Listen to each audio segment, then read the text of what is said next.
Hello everyone, welcome back to ilmhasilkaro.com। एक और नई वीडियो में वेलकम। आज की इस वीडियो में हम मजीद 30 ऐसे नए सेंटेंस सीखेंगे जिन्हें आप अपनी डेली इंग्लिश कन्वर्सेशन में इस्तेमाल कर सकते हैं। तो अगर आप हमारे चैनल को फर्स्ट टाइम विजिट कर रहे हैं तो इसे लाइक और सब्सक्राइब जरूर कर लीजिए और वीडियो को शुरू से लेकर आखिर तक जरूर देखिएगा। So let's start our video. First sentence है, बाज़ का जब कोई इश्यू होता है, कोई मसला होता है, तो हम कहते हैं ज्यादातर लोग इस बात से इत्तेफाक नहीं करेंगे। इंग्लिश में आप कहेंगे most of the people would not agree with it. Most of the people would not agree with it. Next sentence है, मैंने उससे पूछा कि वो बाजार जा रही है या नहीं। तो इंग्लिश में आप किस तरह से कहेंगे? I asked her whether she is going to the market or not. I asked her whether she is going to the market or not. Next sentence है, क्या उसकी शक्ल उसकी मां से मिलती है? जी हां, ये सेंटेंस कॉमन बोला जाता है। अक्सर लोग बोलते हैं कि तुम्हारी शक्ल इससे मिलती है। तो इंग्लिश में हम कहेंगे Does she resemble her mother? Does she resemble her mother? Next one is, मैंने 840 रुपए हासिल किए। I received 840 rupees.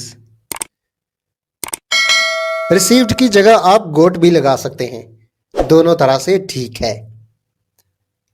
I received 840 rupees. Next sentence है, वो अतवार को चर्च जाती है। She goes to church on Sunday. She goes to church on Sunday. Next one is, मैं सुबह सवेरे सैर के लिए जाता हूं। I go for a walk in the morning. I go for a walk in the morning. मैंने पुख्ता इरादा कर लिया है कि मैं जाऊंगा। इसे इंग्लिश में आप कहेंगे I am determined to go. I am determined to go. याद रखिए, इसे आप determined नहीं पढ़ेंगे, ना ही कुछ और पढ़ेंगे, बल्कि इसे आप determined प्रोनाउंस करेंगे। नेक्स्ट सेंटेंस है, हमने तस्वीर दीवार पर लगा दी है। लगाने या लटकाने को हैंग कहते हैं। तो क्योंकि ये प्रेजेंट परफेक्ट टेंस है, इसलिए हम यहां थर्ड फॉर्म का इस्तेमाल करेंगे। तो इंग्लिश में आप कहेंगे we have hung the picture on the wall. We have hung the picture on the wall. यहां आप एक और बात याद रखें कि हैंग की जो सेकंड थर्ड फॉर्म्स हैं वो हैंग्ड भी होती हैं और हंग भी होती हैं। सो यहां हमने हंग यूज किया है जो कि थर्ड फॉर्म है। नेक्स्ट सेंटेंस, मजलिस जल्दी शुरू होगी। मजलिस को इंग्लिश में मीटिंग कहते हैं। इंग्लिश में हम कहेंगे the meeting will start soon. The meeting will start सून। हमारा नेक्स्ट सेंटेंस है, मैं मजलिस में जाऊंगा। I'll attend the meeting. I'll attend the meeting. Next sentence है, मैं रात जल्दी लेट गया था पर मुझे नींद नहीं आई। तो इसे इंग्लिश में आप किस तरह से कहेंगे? आप कहेंगे I went to bed early last night but couldn't sleep. I went to bed early last night but couldn't sleep. Next sentences, तुम कब सोते हो? When do you go to bed? When do you go to bed? क्या वो अपना पैसा bank में रखती है? इंग्लिश में आप कहेंगे Does she keep her money in the bank? Does she keep her money in the bank? Next sentence है यहां गर्मियों में सख्त गर्मी पड़ती है। जी हां, अगर ऐसी सिचुएशन है तो गर्मियां बहुत सारे लोगों को पसंद नहीं होती। इंग्लिश में हम कहेंगे it is very hot here in the summer. It is very hot here in the summer. Next sentence है पेशावर लाहौर के मुकाबले में ज्यादा दूर है। Peshawar is further than Lahore. Peshawar is further than Lahore. तुम घर मुझसे बाद में आए।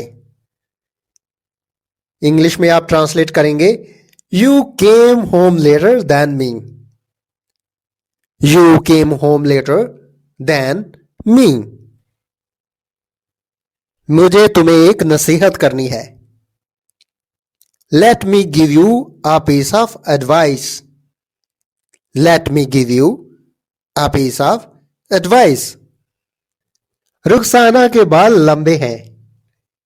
जी हां, लंबे बाल तो सबको अच्छे लगते हैं, पर कोई नहीं जानता कि इनकी केयर कितनी करना पड़ती है। ये तो बाल रखने वाले ही जानते हैं। इंग्लिश में हम कहेंगे Rukhsana has long hair. Rukhsana has long hair. Next sentence है मेरे पास फल काफी नहीं है। I don't have enough fruit. I don't have enough fruit. Next sentence है क्या तुम 2 दर्जन केले खरीदना चाहते हो? Do you want to buy 2 dozen bananas? Do you want to buy 2 dozen bananas? Next sentence है उसकी तनख्वाह कम है। Her wages are low. Her wages are low. Razia और आसिम यहां आ रहे हैं। इंग्लिश में आप कहेंगे Razia and Asim are coming here. Razia and Asim are coming here. Next sentence है कल रात खाने में हम मछली खाएंगे। वाई नॉट, अगर टेस्टी बनी हुई तो जरूर खाएंगे। We will eat fish at dinner tomorrow. We will eat fish at dinner tomorrow. Next sentence है मैंने इस किताब को 1.5 घंटे में पढ़ा। जी हां, जब एग्जाम सर पे हो तो जरूर जो किताब सालों में नहीं पढ़ी जाती आप उसे 1.5 घंटे में पढ़ सकते हैं। I read this book in 1.5 hours।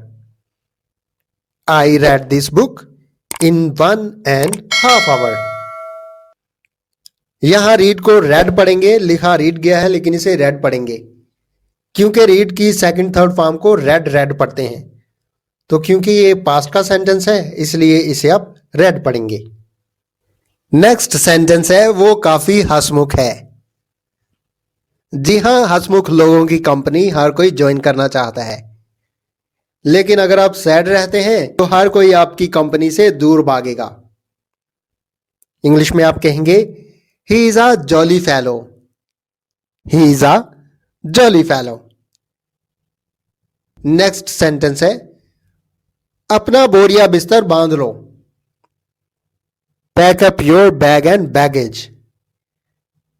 Pack up your bag and baggage. Next one is आपने इस लड़के को सर पे चढ़ा रखा है।